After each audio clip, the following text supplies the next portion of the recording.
नमस्कार. मराठी रिव्ह्यूजमध्ये तुमचं खूप खूप स्वागत. आज आपण रिव्ह्यू करणार आहोत मर्दानी 3 या सिनेमाचा.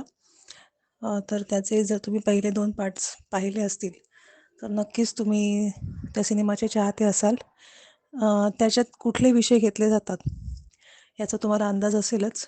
तर त्याचा ह्या सिनेमाशी तेवढा संबंध नाही. याची स्टोरी वेगळी आलेली आहे. ह्याच्यातली पूर्वीच्या कथानकली फक्त आपली जी मेन हिरोईन आहे शिवानी शिवाजी रॉय आणि तिचा नवरा यांनाच पुढे आणलेलं आहे. बाकी पूर्णपणे नवीन कास्ट यात तुम्हाला दिसेल.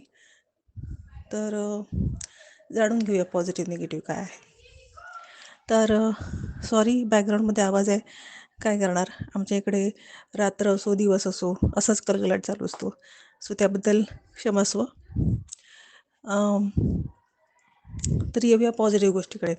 तर मर्दानी 3 ह्याच्यात काही वेगळं दाखवायचा प्रयत्न केलेला आहे यशराज फिल्म्सकडून. ही एक पॉझिटिव्ह गोष्ट. दुसरं म्हणजे सगळ्या कलाकारांनी अतिशय चोख कामगिरी बजावलेली आहे आणि आपली main hero of the film म्हणजेच राणी मुखर्जी हिने दरवेळेस जशी ती चांगलं काम करते तसंच तिने चांगलं काम केलेलं आहे. तसंच याच्यात दरवेळेला विलन निगेटिव्ह रोलमध्ये पुरुष असायचे, परंतु ह्यावेळेला आपल्याला स्त्री पात्र दिसलेलं आहे. तसेच ह्यावेळेला एक नाही तर 2 विलन आपल्याला दिसणार आहेत. दुसऱ्या विलनला लपवण्यात आलेलं आहे. ते तुमच्यासाठी एक सरप्राईज एलिमेंट आहे.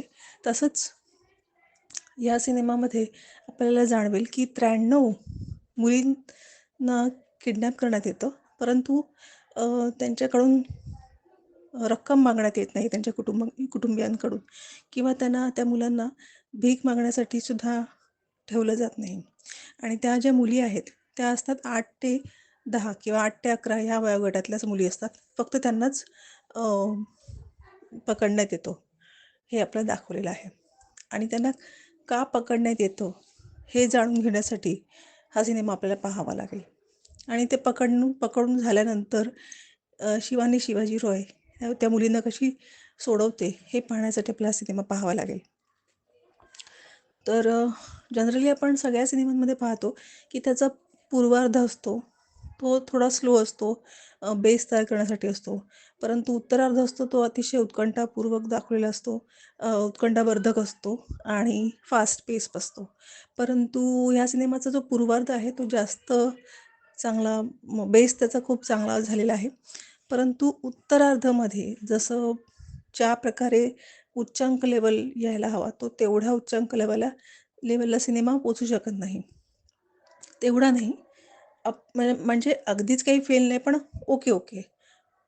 सो या सिनेमाचं निगेटिव्ह गोष्टी तर ते up to the mark ending जी आहे ती नाही आहे. आणि काही ज्या गोष्टी आहेत ज्या थोड्याशा सेन्समध्ये बसत नाही, लॉजिकली प्रूव्ह होत नाही, त्या याच्यात तुम्हाला सेकंड पार्टमध्ये दिसतील, उत्तरार्धामध्ये. जसं जसं की आपले सिनेमा असतात टिपिकल, त्याच्यात काही काही गोष्टी जमवून येतात. म्हणजे भट्टी जमवण्यात येते तशी जमवून आलेली असते. सो ती गोष्ट पण जमवून आलेल्या आहेत काही 1-2 गोष्टी ज्या तुम्हाला खटकू शकतात. तर त्या आता मी सांगणार नाही, तर पूर्णपणे स्टोरी रिव्हील होईल. सो ह्या सिनेमाचं जर मी रेटिंग द्यायचं ठरवेन तर हा एक डिसेंट वॉच सिनेमा आहे. पहिला मी 5 पैकी 3 स्टार देईन. ओके. तुम्ही जर सिनेमा पाहिला असेल तर तुम्हाला कसं वाटलं तेही कळवा. आणि अजून काही सिनेमाचे रिव्ह्यू असतील तेही कळवा. रिव्ह्यू आवडला तर चॅनलला लाईक, शेअर आणि सबस्क्राईब करा. Thank you so much.